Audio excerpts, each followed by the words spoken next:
Bonjour et bienvenue dans ce nouvel épisode de Médium spirituel. Pour les personnes qui se joignent à nous, à moi, pour la première fois, je m'appelle Isabelle B. Tremblay. Je suis auteure de livres en lien avec la spiritualité, la médiumnité ainsi que le développement personnel.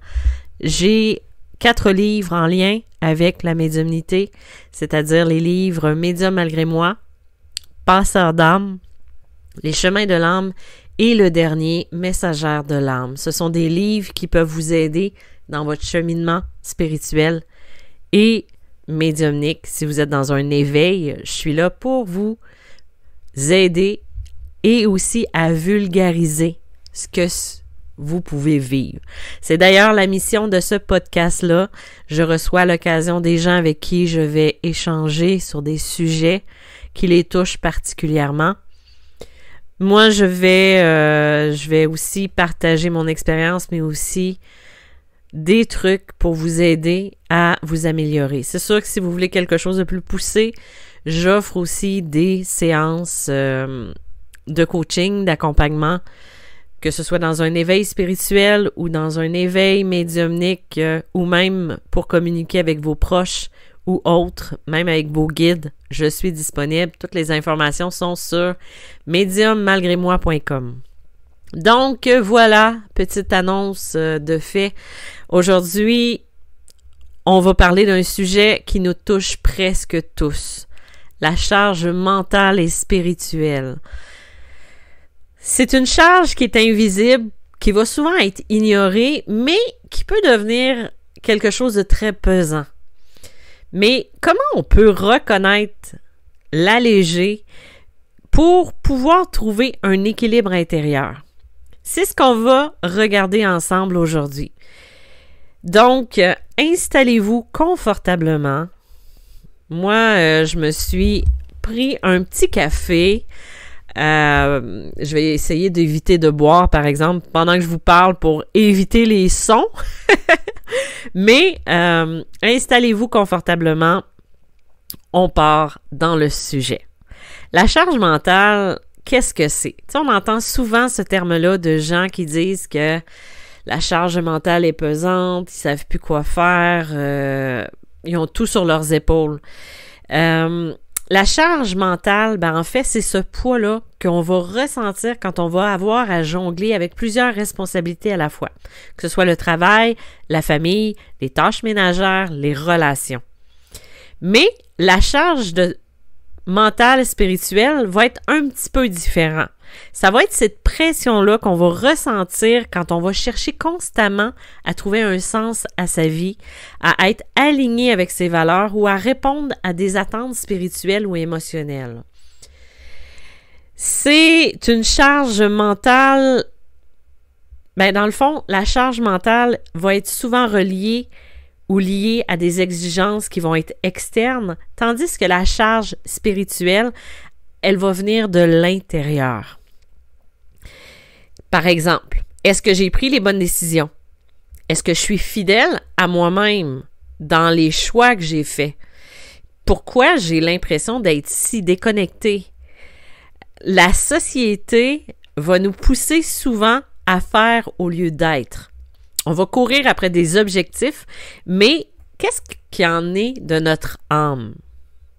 C'est essentiel de reconnaître les signes avant que la charge ne devienne plus difficile, voire insoutenable. On a quelques indicateurs qui peuvent nous aider à y voir plus clair. On va voir la fatigue émotionnelle. Tu sais, vous êtes constamment épuisé, même après une bonne nuit de sommeil. Tu sais, vous avez l'impression là, que vous vous réveillez le matin, puis c'est comme si vous aviez fait une nuit blanche alors que vous avez dormi vos 8 heures, vos 6 heures de sommeil. Quand on commence à faire de la procrastination ou de la suractivité, comme si on était paralysé par le stress ou même le contraire, on se plonge dans des tâches pour éviter de réfléchir. Tu sais, procrastiner, des fois, c'est bon, mais des fois, ça devient trop pesant au quotidien. Ou des fois, vous avez l'impression d'avoir un sentiment de vide. C'est comme si vous aviez tout ce qu'il faut en apparence, mais il y a quelque chose qui vous manque.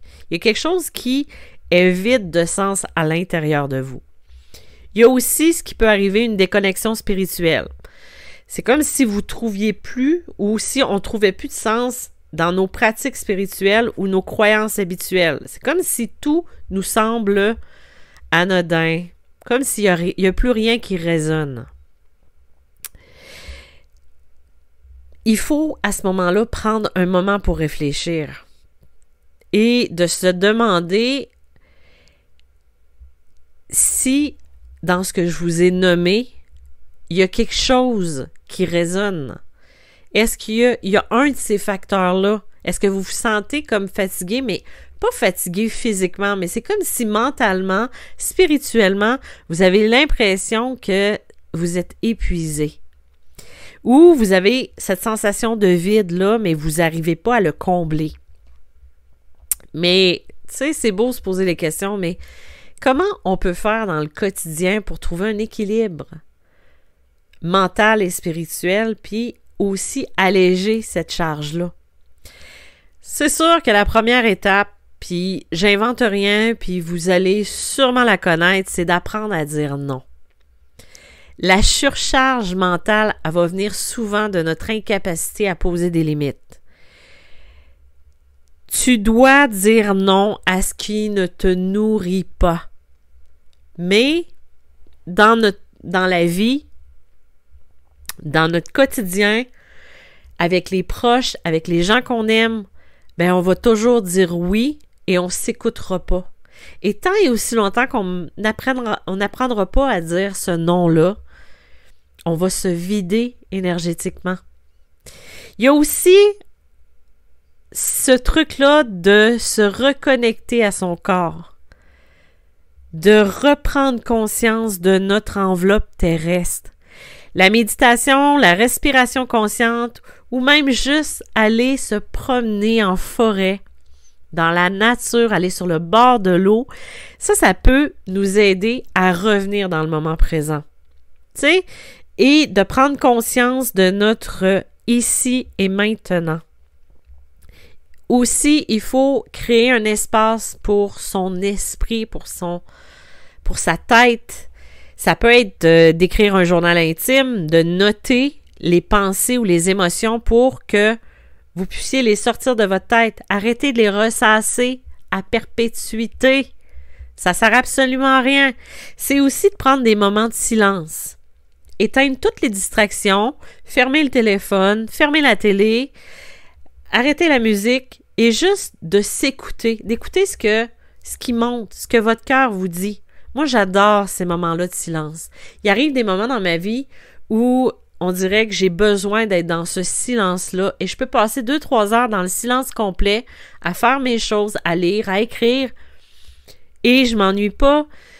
Et en même temps, c'est comme si je me reposais. C'est un peu étrange, là, mais pourtant, j'habite toute seule, mais il y a toujours des stimulations et tout ça, mais des fois, il y a des moments où je me sens tellement surchargée que j'ai besoin d'être dans le silence complet parce que ça devient agressant.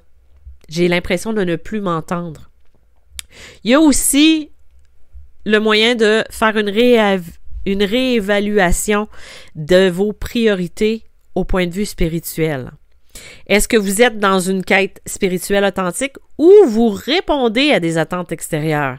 Tu sais, c'est comme les personnes qui vont entrer dans des croyances au niveau de la religion ou des croyances au niveau spirituel, mais c'est parce qu'ils sont supportés par des gens qui sont proches d'eux, puis pour pas les décevoir, vont juste adopter celles des autres sans aller nécessairement chercher à l'intérieur de soi ses propres croyances. Puis, la chose qu'il faut accepter, c'est que le chemin spirituel n'est pas linéaire. Moi, j'ai eu une charge, je pense que c'est pas un secret, j'en ai parlé un petit peu dans mes derniers podcasts. Au mois d'avril 2024, j'ai eu comme la sensation que j'avais une charge mentale spirituel, j'arrivais plus à écrire, j'arrivais plus à créer. Il a fallu que je me libère certaines choses au niveau de l'esprit. Et pendant tout l'été, je n'ai pas écrit, je n'ai rien fait que faire mes consultations. Ça, je vous en avais parlé. Et j'avais besoin de me décharger. Parce que mentalement, je me sentais obstruée. J'avais l'impression que tout était pesant et là, j'avais besoin de cette légèreté-là. Ça m'a fait tellement de bien, là. Vous pouvez pas imaginer. Oui, j'ai eu cette chance-là de pouvoir faire ces choix qui m'ont fait que je me suis ramenée à la base. Et là, aujourd'hui, je me suis rendu compte que l'envie d'écrire est revenue. Et j'ai écrit plus de 30 000 mots en 2 semaines. 1 semaine et demie. Parce que j'ai fait le vide pour faire le plein. Donc, des fois, de s'accorder une pause au niveau mental, tu sais, de juste des fois aussi, tu sais, comme ce matin, j'ai pas fait de méditation avant ma rencontre. J'avais une rencontre ce matin. Et habituellement, je fais une méditation, mais ce matin, ce que j'ai eu envie de faire, ça a été de faire un travail matériel. Pas matériel, mais manuel. Donc, mon chat avait tout brisé son arbre à chat où elle faisait ses griffes, ce qui est normal en même temps. Donc, j'ai passé 20 minutes à le refaire avec de la corde et tout ça.